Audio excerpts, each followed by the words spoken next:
నీ వరం ఏంటి అని నువ్వు తెలుసుకోవాలంటే, యథార్థంగా నువ్వు చెక్ చేసుకుంటే, నీకు ఏ పని చేయాలని ఎక్కువ ఇంట్రెస్ట్గా ఉంది, ఆశగా ఉంది అనేది ఒకసారి ఆలోచుకో. పాటలు పాడాలన్నా, ప్రసంగం చేయాలన్నా, మందిరం పనులు చేసుకుంటూ కూర్చోవాలన్నా, మూల కూర్చొని ప్రార్థన చేసుకోవాలన్నా, ఇతరుల కోసం ప్రార్థన చేయాలన్నా, ఇతరులను పలకరించాలన్నా, ఏది ఎక్కువ నీకు ఇంట్రెస్ట్ ఉందో చూడు.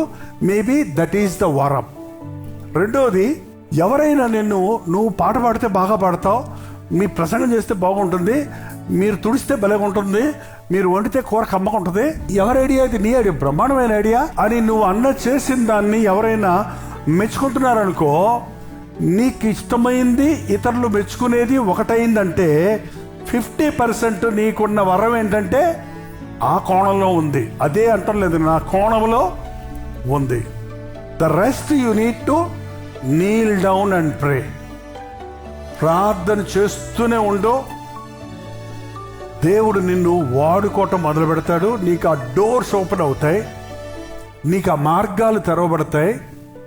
నీవు అందులో ఇచ్చుచ్చు ఉన్నాడని ఉంది. మళ్ళీ చదివా మాట కదా, ఎంత చక్కగా ఉంది బైబిల్లో, స్పష్టంగా మాటలు గమనించండి. ఒక్కరోజు ఇచ్చేసి పోయేవాడు కాదు దేవుడు, ఇస్తూనే ఉంటాడు. 30 అంతలు, 60 అంతలు, 100 అంతలు. నాట్ ఎట్ ఏ టైం 100 అంతలు, ముందు 30 అంతలు. Pass marks, yes you are fit. But అందులో నువ్వు నమ్మకంగా ఉంటే ఫస్ట్ మార్క్ 60, డబుల్ 30, 60. అందులో నమ్మకంగా ఉంటే 100 అంటే ఇంకా అన్లిమిటెడ్.